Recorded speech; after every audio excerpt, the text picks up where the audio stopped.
आपका health insurance premium जल्द बढ़ सकता है। IRDAI ने कुछ नियमों में संशोधन किया है। इन नियमों का असर प्रीमियम पर भी पड़ेगा। IRDAI ने हेल्थ इंश्योरेंस में वेटिंग पीरियड 4 साल से घटाकर 3 साल करने के बाद इंश्योरेंस कंपनी अपने प्रीमियम को 10 से 15 साल बढ़ा सकती हैं। सर, ये बढ़ोतरी कब तक होगी और क्या क्या वजह हैं इनके चारों तरफ? आपको, अगर आप मनी9 को नियमित रूप से देख रहे हैं तो आपको पता होगा कि इंश्योरेंस रेगुलेटर ने हेल्थ इंश्योरेंस के नियमों में कुछ महत्वपूर्ण बदलाव किए थे, और जिसमें ये कहा था कि किसी भी पुरानी बीमारी को शामिल करने के लिए 4 नहीं, अब अधिकतम 3 साल का समय होगा। जो वेटिंग पीरियड था उसको भी घटाया था, और इसके बाद बीमा कंपनियों के लिए लागत बढ़ने का अंदेशा था। हमने आपको बताया था कि इसके असर से बीमा कंपनी अपने प्रीमियम में बढ़ोतरी करेंगी, और अब प्रमुख बीमा कंपनियों ने इस बात का संकेत दिया है कि वे हेल्थ इंश्योरेंस प्रीमियम की लागत बढ़ा सकती हैं। HDFC ERGO ने कहा है कि उसकी प्रीमियम का इंक्रीज 7.5% से 12.5% के आसपास होगा, क्योंकि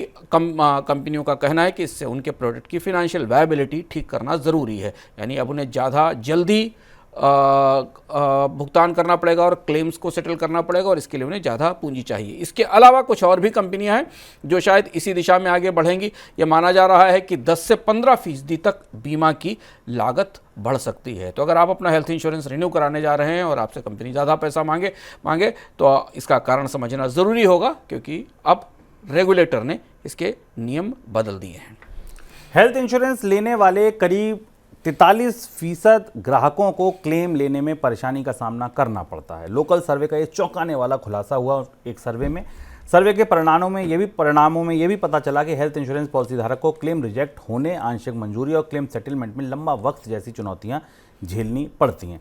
क्या कुछ और पता चला सर इस सर्वे में? लोकल सर्किल का ये सर्वे महत्वपूर्ण है, और हेल्थ इंश्योरेंस में हम दोनों तरह से बात करें। देखिए, एक तरफ हेल्थ इंश्योरेंस की लागत बढ़ रही है, दूसरी तरफ सामान्य लोगों को हेल्थ इंश्योरेंस के क्लेम लेने में अभी भी उन समस्याओं का सामना करना पड़ रहा है जो पहले से मौजूद थी। सबसे महत्वपूर्ण समस्या ये है कि इलाज पूरा हो जाने के बाद भी हेल्थ इंश्योरेंस का क्लेम सेटल ना होने के कारण लोगों को लंबे समय तक डिस्चार्ज नहीं किया जाता, उनको अस्पताल में ही रुकना पड़ता है। ये शिकायत इस सर्वे में निकलकर सबसे ज़्यादा सामने आई। इसके अलावा कई जगह बीमा करते समय एजेंट्स ने सही ढंग की जानकारी नहीं भरवाई और प्री एग्जिस्टिंग डिसीज का तर्क लेकर लोन रिजेक्ट कर दिए गए, और जब बीमा का क्लेम रिजेक्ट कर दिया गया और जब किसी व्यक्ति का इलाज हुआ और उसके बाद उसने जब क्लेम के लिए फाइल किया तो उसे पैसा नहीं मिला। दूसरी चीज़ ये कि कई जगह ऐसी पाई गई हैं जिसमें बीमा के नियमों में बहुत सारे बदलाव हुए हैं जिन्हें बीमा धारक को बताया नहीं गया है।